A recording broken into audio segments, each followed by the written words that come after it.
How true na ang pagdemand daw ni Gabby Concepcion ng mataas na talent fee sa next show nila ni megastar Sharon Cuneta ang dahilan kung bakit hindi ito natuloy. Mga classmate, anong sa inyo dyan? Diyos ko, mamaya nasa amit siya, di ba? Pero, parang may karapatan, di ba? May karapatan si, may karapatan si Gabby. Na mag-demand. Kasi syempre, di ba gano'n naman talaga pagka kumita ng isang project, yung susunod. Kaya nga, kinuha ka dahil kung kita ka, so mag-demand kahit pa ng konti lang naman dapat. Pero kung nalala yung prinsip, di ba ang chismis ni kaya hindi matuloy-tuloy yung movie ng Sharon Gabby dahil nagtataas di umano si Gabby ng TF.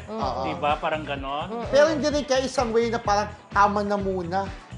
Gusto yun muna, matagal muna siguro masundan. Pwede rin gano'n, Pwede di ba? rin gano'n, Pwede rin gano'n, di ba? Correct. Oo. Pero siguro, hindi ko naman sinasabing hindi na siya sikat, ha? Di ba?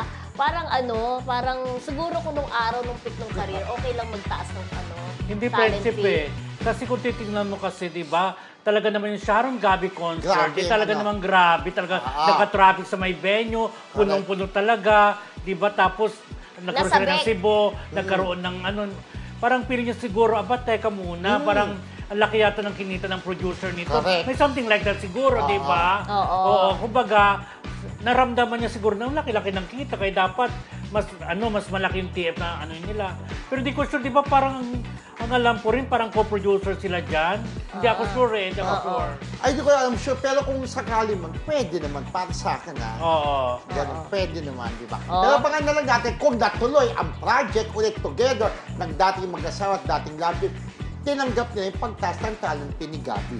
Ganun. Pero pag hindi tuloy, ibig sabihin, hindi na natuloy negotiation. Correct. Correct. Yun lang.